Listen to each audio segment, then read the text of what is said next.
एक छोटा सा घर बोल्डर कोलोराडो में, बाहर क्रिसमस की रोशनी, अंदर एक भयंकर राज छुपा था।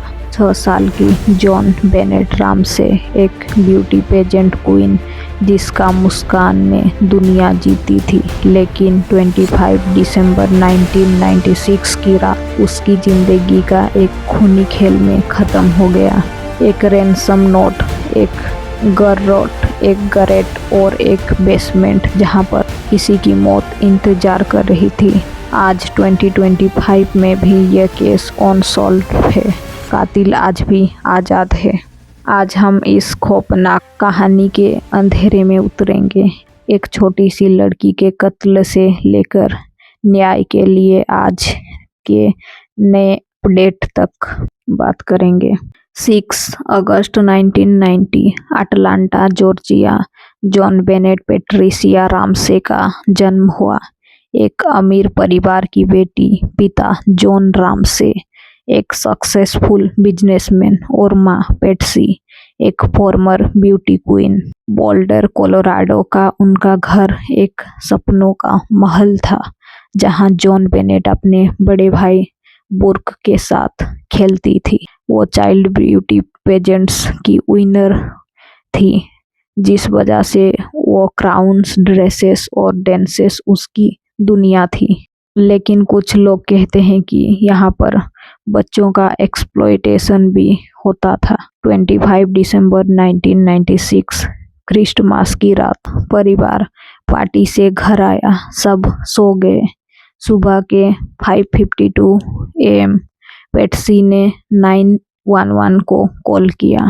उसने कहा, मेरी बेटी गायब है। एक रैंसम नोट मिला है। नोट स्टेयरकेस पर था, जो कि 2.5 पेजेस का अजीब सी है और 25 पेजेस की है। रैंसम नोट में पैसे की भी डिमांड की गई है। लेकिन यहाँ से शुरू होता है एक नाइटमार और एक मिस्ट्री की कहानी। 26 दिसंबर 1996, जॉन रामसी और एक दोस्त ने घर की तलाशी ली। बेसमेंट के वाइन सेलर में उन्हें मिला जॉन बेनेट का बॉडी। गला को घोंटा गया था, सिर पर चोट थे और सेक्सुअल असॉल्ट के भी निशान थे। ऑटोप्सी ने बताया कि मौत स्ट्रैंगुलेशन से हुई, लेकिन पहले ब्लंट फोर्स ट्रॉमा भी हुआ था। टाइम ऑफ डेथ क्रिसमस की रात ही भी फोर्स्ड एंट्री नहीं हुई, लेकिन एक बेसमेंट विंडो खुला हुआ था। पुलिस ने शुरू में परिवार पर शक किया। रैंसम नोट घर के पेपर पर लिखा था। हैंडराइटिंग पेट्सी से मिलता जुलता था। बुर्क 9 साल का, उस पर भी शक किया गया। उसने कहा था जॉन बेनेट ने उसका खाना चुराया। मीडिया ने परिवार को विलेन बना दिया। पेट्सी पर इल्जाम की शायद उसने एक्सीडेंट में मार दिया और बेसमेंट में छुपा दिया। लेकिन एक छोटा सा सबूत बदल देता है सब कुछ। अंडरवेयर पर अननोन मेल का DNA। कातिल कई और था, लेकिन कौन था? बोल्डर पुलिस ने जांच शुरू की, लेकिन गलतियां भी करी। क्राइम सीन सिक्योर नहीं किया। दोस्त, परिवार और आसपास के लोग वहां पर घूमते रहे और फिंगरप्रिंट्स और DNA सब कुछ मिक्स हो गया। रैंसम नोट का एनालिसिस हैंडराइटिंग पेट्सी से मैच नहीं किया, लेकिन शक बाकी रहा। फिर मिला एक सबूत, जॉन बेनेट के अंडरवेयर पर एक अननोन मेल का टच DNA। ये इंट्रूडर थ्योरी का सपोर्ट करता था। इस केस में थ्योरीज क्या थी? इंट्रूडर थ्योरी, कोई घर में घुस आया, किडनैप करने की कोशिश किया, फिर कत्ल। DNA खुला विंडो और सूटकेस इसकी तरफ इशारा करता था। परिवार थ्योरी, पेट्सी या जॉन ने मारा होगा, शायद एक्सीडेंट में, और रैंसम नोट कवर अप के लिए लिखा गया था। दूसरा सस्पेक्ट था जॉन का बेटा जॉन एंड्रयू, एक लोकल पेडोफाइल गैरी ओलिव या Santa Claus actor Bill McReynold. Police ने 21,000 टिप्स चेक किए।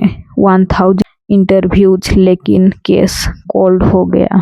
2013 में फिर से परिवार को लेकर शक जाहिर किया गया, लेकिन आज तक ये केस अनसॉल्व्ड भी रहा है। जनवरी 2025 में जॉन रामसी, अब 81 साल की, बोल्डर पुलिस चीफ स्टीफन रेडफोर्न से मिले। जॉन ने कहा, यह मेरी जिंदगी का सबसे पॉजिटिव मीटिंग था। चीफ ने वादा किया कि केस को सॉल्व करना उसका मिशन है। सितंबर 2025, जॉन ने क्राइम कॉन 2025 में बताया कि कोलोराडो ब्यूरो ऑफ इन्वेस्टिगेशन ने डीएनए टेस्ट कर रहा है। गेरोट, रेप, रैंसम नोट और सूटकेस पर भी एडवांस जेनेटिक जेनेलॉजी चल रही है। सिंडी मेर, एक इन्वेस्टिगेटर, इंट्रूडर थ्योरी पर काम कर रही है। नवंबर 2024 में नेटफ्लिक्स की documentaries cold case, who killed JonBenet Ramsey ने केस को फिर से लोगों के सामने स्पॉटलाइट में खड़ा कर रख दिया। एक्सपर्ट कहते हैं कि 2025 आवर ईयर हो सकता है। डीएनए टेक से कातिल पकड़ा जा सकता है, लेकिन क्या सच बाहर आएगा या ये राज हमेशा अंधेरे में रह जाएगा? जॉन बेनेट रामसी का कत्ल अमेरिका का सबसे बड़ा मिस्ट्रीज बना हुआ है। मीडिया ने इसे सर्कस बनाया, टेबलॉइड्स ने पेट्सी और जॉन को विलेन बनाया, चाइल्ड पेजेंट पर सवाल उठाया।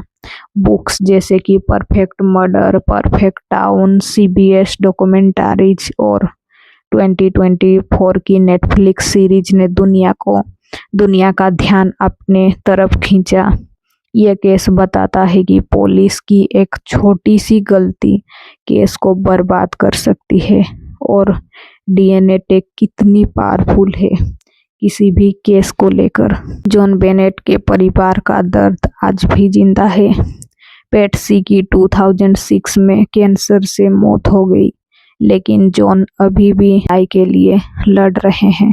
क्या 2025 में कातिल पकड़ा जाएगा, या ये राज बेसमेंट के अंदर ही हमेशा छुपा रहेगा? जॉन बेनेट रामसे की कहानी एक चेतावनी है। खुशहाल घर के पीछे भी मौत छुपी रह सकती है। हर खुला विंडो, हर रैंसम नोट एक राज छुपा सकता है। आप क्या सोचते हैं, जॉन रामसी का कत्ल किसने किया? इंट्रूडर ने या अपने परिवार वालों ने? कमेंट में अपना जवाब बताइए। और ऐसे ही चिलिंग ट्रू क्राइम स्टोरीज मेरी तरफ से कोशिश जारी रहेगी।